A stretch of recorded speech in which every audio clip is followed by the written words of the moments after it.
We've had a lull after showers and thunderstorms the last couple of days. Tonight, I can't promise you that it will be completely dry. We'll have a 20 to 30% chance of additional showers, maybe an isolated thunderstorm overnight. And now this is Saturday morning. You see here, this is our first round of showers and thunderstorms. This is around noon time. And then notice how we have a little bit of a lull, and then another line of storms will develop across parts of the big country, Abilene, places like that. Those could be a little bit stronger, and those will come in late afternoon into the evening. So a brief break and then the next round. All of this is due to a very slow moving upper level low. And so because it's slow moving, it will bring us several waves. You can see this. This is Saturday night. We get another round of showers and thunderstorms. Sunday morning, we have more activity, but most of it should leave around 2, 3 o'clock on Sunday. Early to mid-afternoon on Sunday, and then Sunday evening looks a lot more quiet. 86 for the high today, 85 tomorrow, 88 on Sunday. So we stay in the 80s until we get to Monday. But we do have this level 2 threat of flooding. It's the slight risk on a scale from 1 to 4. It's a 2. So just be careful. If you see that storms keep moving through your neighborhood, be extra careful driving along. You know that flooding is a second cause of deaths when it comes to weather. So we'll see anywhere between 1 to 2 inches of rain, generalized, but localized 3 to 4 amounts. And very quickly, I want to show you, this is what we're watching. It could feel like 106 because dew points, it's going to be soupy on Monday. Highs 94 on Monday, 94 on Tuesday, and Wednesday, 95. We'll be back after a brief break.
New at 11, some local American Airlines crew members went above and beyond for a heartwarming reunion.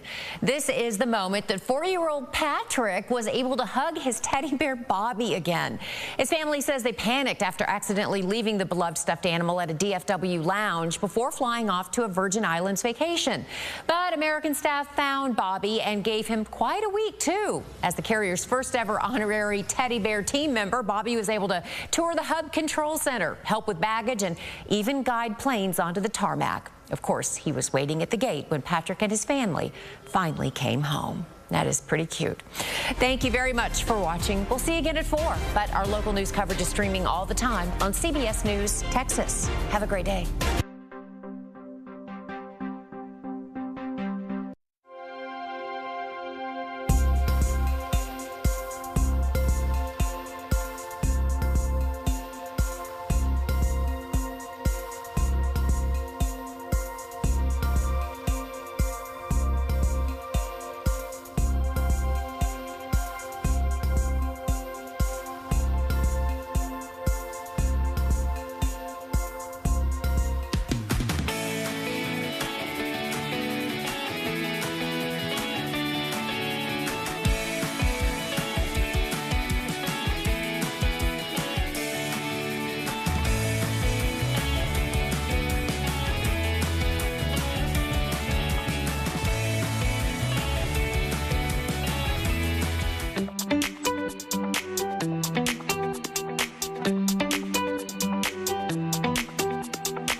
We are 9 days away from the FIFA World Cup kicking off in North Texas. Fort Worth leaders are making it clear they are ready to welcome the world as the Czechia team arrives in about 2 hours to set up their base camp in Mansfield. Our Lauren Crawford looks at Fort Worth's effort to share the world stage with the rest of North Texas. Yeah, well, the countdown is on, and Fort Worth is already rolling out the red carpet. This morning, city leaders, World Cup organizers, and transit officials all got together to celebrate what they call a major milestone, getting ready for the global game. It was part pep rally, part promise. Trinity Metro rolling out the red carpet and a brand new look for the global game. Bright, howdy, let's ride jerseys could be spotted throughout the station this morning as officials unveiled World Cup preparations ahead of the tournament. City and transit leaders say the goal is simple: help visitors move seamlessly through the city while showcasing the best of Fort Worth along the way. Officials say the preparations go far beyond welcome signs. They are also testing new transit options designed to help fans move more easily across the region during the tournament. We're experimenting with new services. So for the first time in a long time, we're going to have direct service from downtown Fort Worth to Arlington. That's been a missing link in the regional transit system. We're going to learn some things, and hopefully that will lead to a future conversation about regional connectivity. And North Texas leaders say they are preparing for 3.8 million visitors here in North Texas throughout the course of the 39-day tournament. In Fort Worth, Lauren Crawford, CBS News, Texas. It's starting to get real. Up next, soaking rain and then summer heat. Our First Alert team is tracking major swings coming up in our full forecast. Plus, the break is over for the Dallas Cowboys, who showed up for voluntary workouts as the team looks forward to the start of the next season.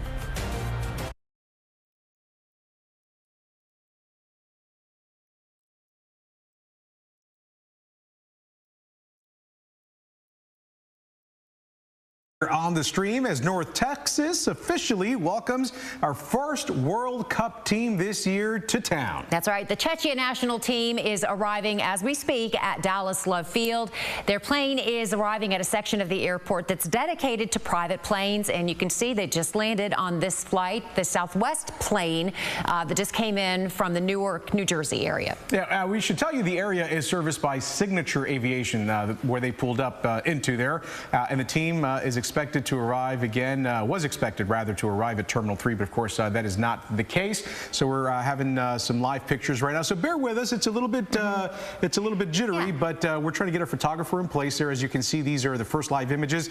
Team Czechia is here in North Texas. They've arrived at Dallas Love Field. Welcome, welcome, welcome, Team Czechia. So this is the section of the airport that's dedicated to, this is the charter flights. So this isn't like where you would come in if you were coming in from El Paso or someplace like this. These are the charter flights that are coming in, and you can see the team is starting to deplane. I believe that is the head coach, Miroslav Kubek. He was appointed really just late last year, and not even a full year yet with the team. Yeah. So the team, again, they're going to be, for folks who don't know, this is going to be the team that is going to be base camping out of Mansfield. So they're going to be staying in Fort Worth at the Sheraton in Fort Worth. Presumably that's where they're going to be headed to after they leave the airport. But they're going to be practicing, they're going to be having team meetings, and they're going to be doing all of that stuff at the base camp down in Mansfield. Their first game, though, is going to be next Thursday. So really 6 days June away. June 11th, exactly. So yeah. And it's going to be down in Guadalajara in Mexico. Right. They're going to be playing South Korea. Yeah, you see that sign here, Texas Health. That is Mansfield, the new stadium that they built.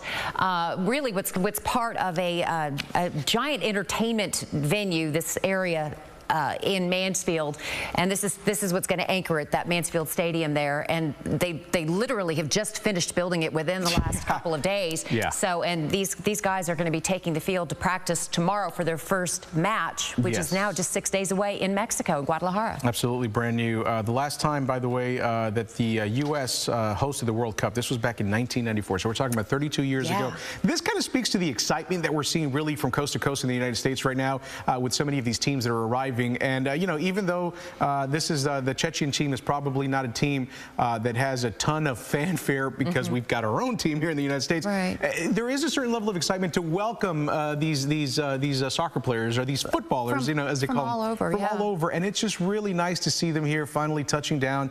We've been waiting on this team. They're part of Group A. Yes. Group A is the group that's going to be housed around here. They're in Group A along with Mexico. We got South Africa and South Korea. So those are the other teams that are involved in that group as well. Yeah, and their first match is going to be against South Korea in 6 days. So, you know, they want to get ready for it. This is something that they, it's been a long time. It's been 20 years, I believe, since Czechia has been to the World Cup. Yes. And so this is a really big deal for the entire country. And it's exciting that they're going to get a chance to stay here and get a little bit of Texas flavor.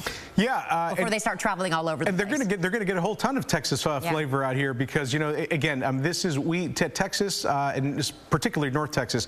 We've been preparing for this for so long now. Right. And this is it's go time pretty much here. And you know, everybody here is arms wide open. Here we go. Welcoming this team. There we see some of the team members coming off the plane right now. They must be exhausted, by the way, because they flew from Prague, I believe, all the way to Newark. Yeah. They cleared customs in Newark, and then they flew down here to Dallas Love Field. So there they go, the Czechian team getting off the stairs right now, debarking the plane, or deplaning rather, as they will now probably head over to the hotel, get some much-needed rest, and it won't be long, Karen, before they start those meetings and the practices and doing everything they need to do to get ready for that game next week. And we're not kidding about travel. I mean, again, as Ken was mentioning, you know, they came in from Prague and then they flew to New York, and now they're here. And excuse me, I may have misspoken when I said Newark. I'm not sure. It's the New York, New Jersey area. It might have been Newark. It might have been Kennedy. It probably wasn't LaGuardia. It was probably Kennedy. But these guys are going to be traveling extensively in the next few weeks because they're flying to Guadalajara, or they're flying to Mexico. They're going to be playing in Guadalajara for their first match next week, and then the week after they're going to be playing in Atlanta, all the way over in Atlanta, and then they go to Mexico City for their third game. And that just goes to show you how spread out all of this is, right? And why this is such an international event, not just for the United States, but for North America, Mexico, Canada. It's my understanding that FIFA tried to base camp some of these teams regionally in the areas that they're going to be playing, but obviously they do the best that they can. In this case, you know, they're going to be playing and sleeping and eating and kind of hanging out here, but their games are all over the place. I just have to imagine what a thrill this must be for these guys to be on this stage right now, the World Cup. And, you know, you've got all of these, you know, the photographers everywhere, reporters everywhere. Everybody wants to, you know, to get a piece of them. They really want to. And this is something that that these guys have been training for a long time. And, you know, they had to beat Ireland to get in here. It was one of those. You know, it's not every team in the world is represented at the World Cup. You've only got 48 teams, I believe, and this is a big achievement for them. So there you go. I mean, obviously the entire delegation of Team Czechia, you know, Czechia that they're loading on now. A little perspective for you, because I was having this conversation with someone in the newsroom the other day. Now, you know, at some point I didn't realize when it happened, but at some point I became of the age, right, where all of these professional athlete players now, they seem like kids now.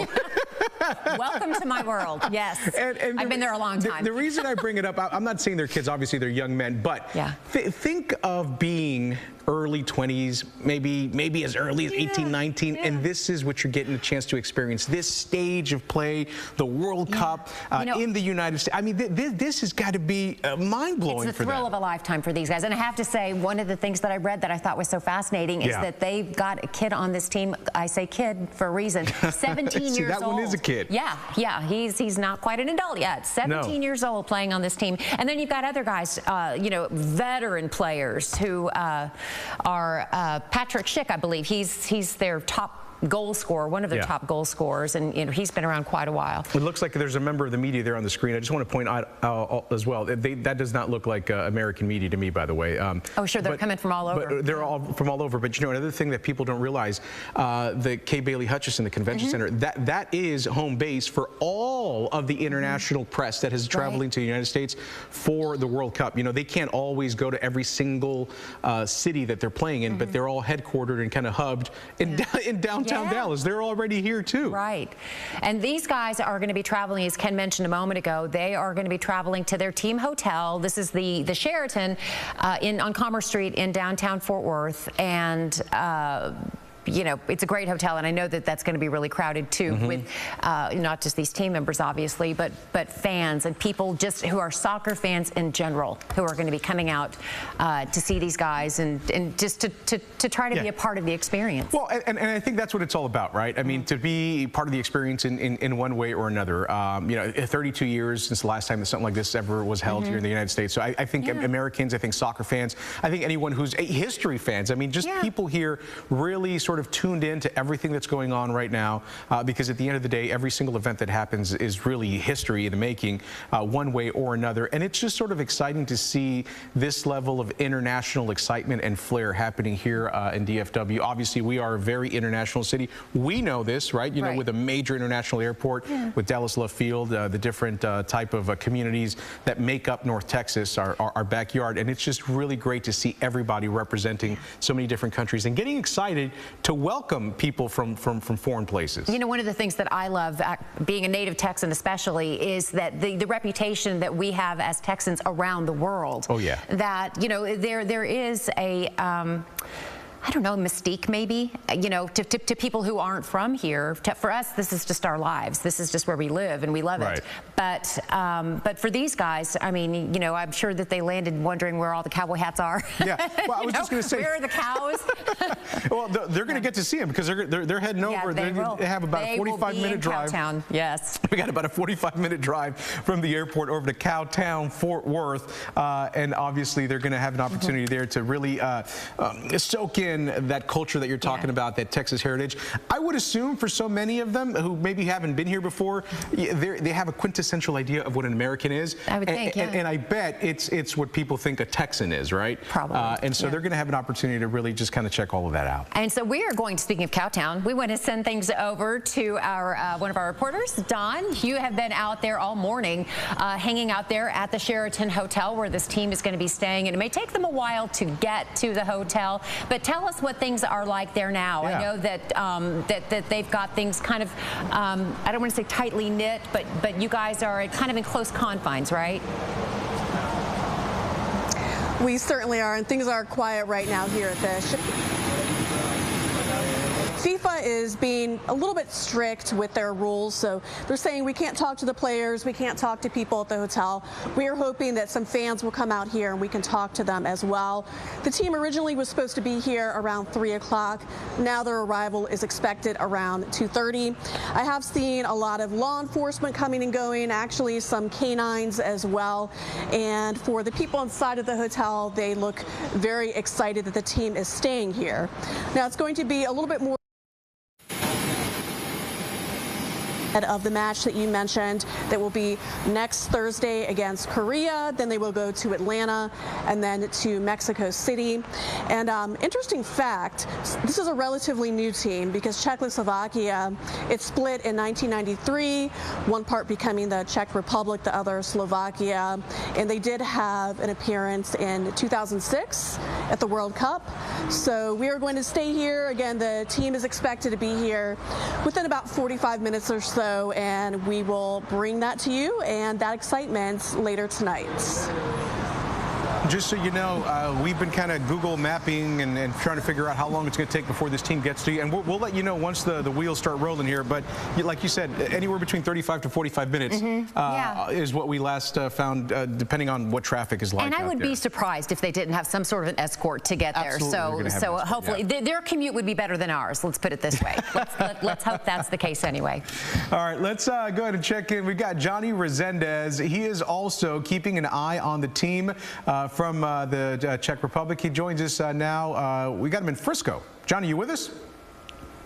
The Czech Republic has officially arrived here in the DFW. They'll be calling Mansfield their home for the next few days, and it's an exciting time for the Czech Republic and their fans. This is actually their first World Cup appearance since 2006 when the tournament was hosted in Germany. Now, historically speaking, this team does have success in this tournament. They made the finals in the 1934 and 1962 World Cups, but for all you history buffs out there, yes, that was when they were still known as Czechoslovakia. They have not had had that same success since becoming the Czech Republic, and they have a tough road ahead, where they will start off the World Cup going to Guadalajara to Estadio Akron, where they will be taking on South Korea. They'll be boarding a plane going up back to the United States to Atlanta to take on South Africa, and then they'll be going up to another trip to Mexico City inside the Estadio Azteca to take on the host nation. They'll be dealing with a hostile crowd and an altitude that couldn't be any more polar opposite than what we have in the DFW. But this is the March Madness of soccer.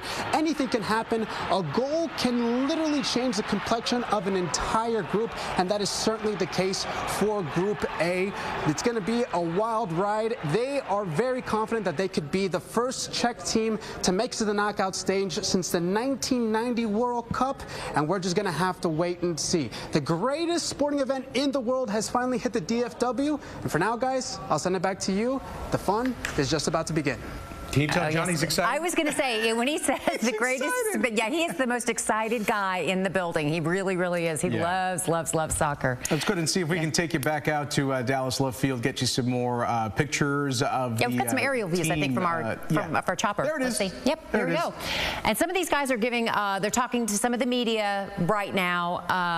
I don't know if, I think it's probably, I would guess, a team from Czechia, just with the ease of the conversation that we can see. But otherwise, the rest of the team is loaded onto buses. You've got 25 players on this team. You've got coaches. You've got support staff. And they're all going to be making their way toward Don White and the Sheraton Hotel there in downtown Fort Worth. And by our estimations, 35, maybe 40 minutes. I know that we were checking it. Karen found it. She said they're 35 on her map. But I don't know. I mean, what do you think?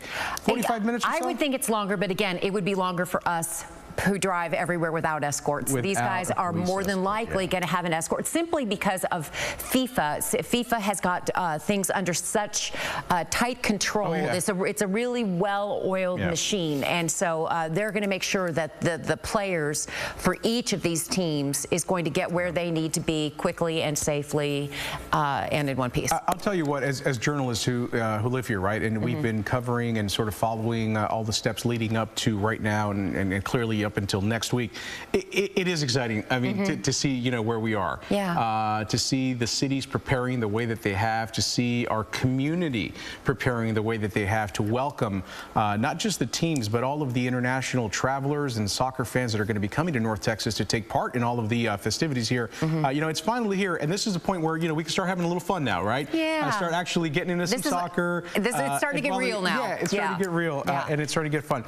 I should let you know, in case you didn't already know, here in the North Texas, right, we've got 9 matches that are going to be played here. So the only place that has more is, I think, New York, and they've got the final. Actually, they've got fewer games than we do. They do have the final, which they got our big ones, and we've got the 8. most. Right, we've got the most at 9, and then Atlanta, LA, New York, and New Jersey, and they get the final as well. And then it goes down from there. Boston and Houston and Miami, they each get 7. Kansas City gets 6, along with Philly and San Francisco and Seattle. And that is all of 11 teams, host cities in this country. You've got 3 host cities in Mexico and 2 in Canada. 104 total matches are going to be played in the next month and a half or so throughout between the United States, Mexico, and Canada.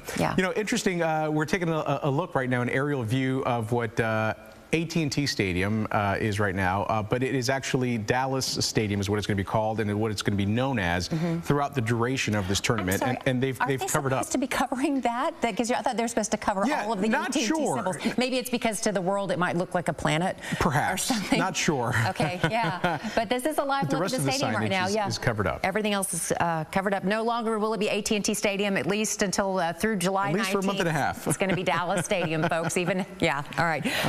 And just by the way, we did find out that the Fort Worth PD is going to be giving these guys an escort to their hotel. So again, we're going to be keeping a very close eye. Lots of festivities already taking place right now with the official welcoming of Team Czechia here to North Texas, as they are going to be settling into their hotel and into their base camp, and they're going to be our friends and practicing tomorrow.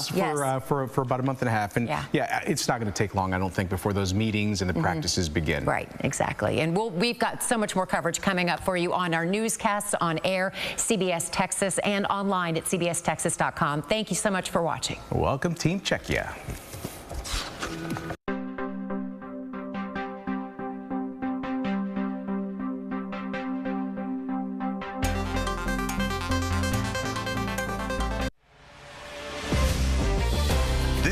CBS News, Texas. Right now at 11, new testimony in the trial of Carmelo Anthony. We're hearing from police who arrested the teen moments after last year's fatal stabbing at a high school track meet. Plus, a vote is now set on Dallas City Hall when leaders could finally decide the fate of the decades-old building. But first, you may have woken up to rain this morning, and the First Alert weather team says it's probably a good idea to keep an umbrella handy. Good morning. I'm Karen Borda here with First Alert meteorologist Nelly Carreño now, and that is where we want to begin this morning with the rain. So, Nelly, is this weekend going to be a washout? No. The answer is no. We will have a period of time on Saturday and on Sunday with dry conditions, but we will also have several rounds of rain, especially tomorrow, Saturday, and that's why we have issued a First Alert weather day. There could be some localized flooding. The threat for severe weather, tornadoes, large hail, is very, very low, but we do want you to be aware of what we can expect for the next couple of days. So here you can see the cloud cover. It is a cloudy start this Friday, and the clouds will stick around, and you can see there a passing shower just moved through the Fort Worth area, or just east of Fort Worth. And that will be the trend in the next few hours during the afternoon into the evening, widely scattered showers. I'll show you the radar in just a second. Temperature-wise, we are at 80 degrees, and we will top out in the mid to upper 80s, so it won't be too hot. And you can see the radar from the last 3 to 6 hours, how these showers have moved through, really from Ellis County to Dallas County over into Collin. It's been relatively dry towards the west. But right now, we have a couple of showers. You can see them right now moving through the mid-cities. One is moving over towards Louisville, and you can see another one here moving from Lancaster, Wilmer, over towards Mesquite, and eventually into Garland. None of these are severe. They're just showers. I don't even see any lightning associated with them. You can see these showers are one just west of Carrollton, moving through the Irving area. My point in this, not everybody will see rain. Some of us will catch one of these showers during the next few hours. And you can see here hour by hour that this will continue throughout the afternoon. Not everyone sees rain today, but tomorrow, that's a different story. We'll have several rounds, but we'll also talk about at what time we could see some dry weather tomorrow, Saturday, and also on Sunday coming up. All right, Nelly, thank you very much. And now to breaking news involving the future of Dallas City Hall. In documents posted about 2 hours ago, the City Council is scheduled to vote on what to do with the decades-old building. Our Eye on Politics reporter Jack Fink joins us from our newsroom now. And Jack, I understand you had an exclusive interview with the mayor yesterday. And he really wants this move from City Hall. That's right, Karen. Mayor Johnson said it will be far cheaper to move to another building in downtown Dallas than spend a lot of money fixing the current City Hall designed by renowned architect I.M. Pei. He wants to sell the land and have it redeveloped, but will he have the votes? That's the question. A special call meeting is scheduled for 10 a.m. on Wednesday, and on the agenda are several different proposals. One, to authorize City Manager Kimberly Beiser-Tolbert to pursue opportunities to redevelop the City Hall site, or to authorize a phased City Hall repair strategy.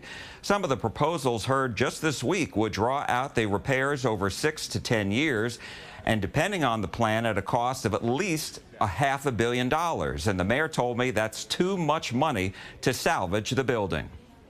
The numbers have now been proven multiple times to be accurate, and it would be very costly to stay. And so I would be in favor, for sure, of us saving the taxpayers considerable money by leaving this obsolete building. That would make this location available for development, which I would also support, because I believe that would be a very, very big part of the future of downtown and its revitalization. I think that's a very key element to that revitalization. So I asked the mayor if he had the 8 votes required around the council horseshoe, and he said he didn't know. But he said he hopes with the Stars and the Mavericks potentially moving out of Victory Park, that council members will want to redevelop the City Hall site. More of my exclusive interview with the mayor on Eye on Politics at 7:30 Sunday morning. Karen? It's good stuff. Jack, thank you very much. Prosecutors continue laying out their case against Carmelo Anthony. He is the teen accused of killing another teen at a Frisco ISD track meet last year. Anthony's attorney claims it was self-defense. Trevor Sahaki is live outside the courthouse for us this morning. And Trevor, who has the jury heard from this morning? Well, Karen, so far we've heard from first responders as well as law enforcement officers who responded to the stadium for the stabbing. This has included a Frisco firefighter as well as several Frisco police officers. We also got to see body camera footage of Anthony's arrest. Now, that firefighter, he described in some graphic detail the state of Austin Metcalf's body after the stabbing. Metcalf's father put his head in his lap, and his mother wiped away tears at that point in the trial. Now, this case revolves around a confrontation between Anthony and Metcalf at a Frisco ISD track meet last April. Authorities say Anthony stabbed Metcalf, but Anthony says it was self-defense. After the firefighter testified, the officer who arrested Anthony took the stand. He described handcuffing Anthony as the body cam footage played. According to Officer Eduardo Cortez, Anthony told him, quote, "I'm not alleged, I did it," and quote, "He put his hands on me. I told him not to." On cross-examination, the defense did confirm Anthony surrendered peacefully and complied with the officers. The defense also pointed out the no weapons rule is not a criminal offense, just a policy of Frisco ISD. Defense attorney Mike Howard asked Officer Eduardo Cortez about Anthony crying after the stabbing. Cortez said in response, quote, "Did I see tears coming down his face? I can't testify to that because I didn't see his face. My description was based on the tone of his voice." We're now hearing from another police officer right now. This is the officer that found the knife that prosecutors believe was used in the stabbing. This case is expected to go through the end of today and into tomorrow. Live in McKinney, Trevor Sahaki, CBS News, Texas. All right, Trevor, thank you very much. Also developing overnight, a Dallas house fire sends 2 people to the hospital and kills 3 pets. It happened at an Oak Cliff home near Camp Wisdom Road and I-35. DFR tells us they arrived on scene to find heavy flames and smoke. They rescued those 2 victims, pulled out in critical condition. No word yet on their identities, and the cause of the fire is under investigation. Happening now, we are keeping our eyes on Austin, where Governor Greg Abbott is just about to get underway with a press briefing about the new world screwworm, which has now been confirmed in Texas. That flesh-eating parasite was just discovered in a calf in southwest Texas. The fly, which has the potential to sicken or kill off entire herds of livestock, has not been seen in this country in decades. That's thanks to the large release of sterile flies to limit its population. The Department of Agriculture plans to use the same strategy now, along with some additional measures to stop further infestation. We've expedited a targeted release of sterile flies in the affected area to prevent the pests from reproducing, and are increasing trapping for New World screwworm flies along the border. We are ramping up surveillance and also management in our wildlife. The U.S. has also banned live cattle imports from Mexico, and Texas cattle ranchers are being trained on warning signs. Still to come this morning, ready to welcome the world. North Texas is preparing for World Cup teams and fans to arrive. Plus, a beloved travel buddy left behind. How one North Texas-based airline went above and beyond to reunite a 4-year-old boy with his teddy bear.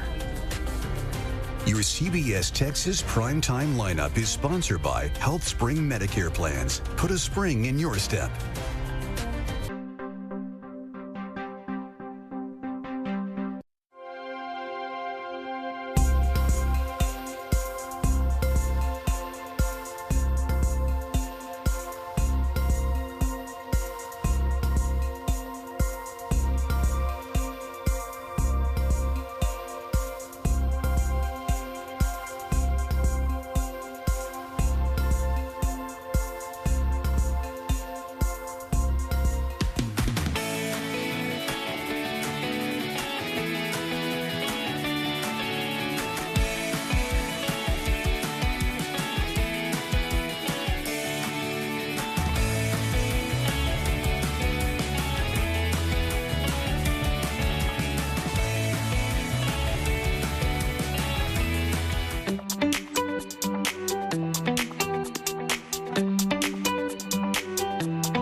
We are 9 days away from the FIFA World Cup kicking off in North Texas. Fort Worth leaders are making it clear they are ready to welcome the world as the Czechia team arrives in about 2 hours to set up their base camp in Mansfield.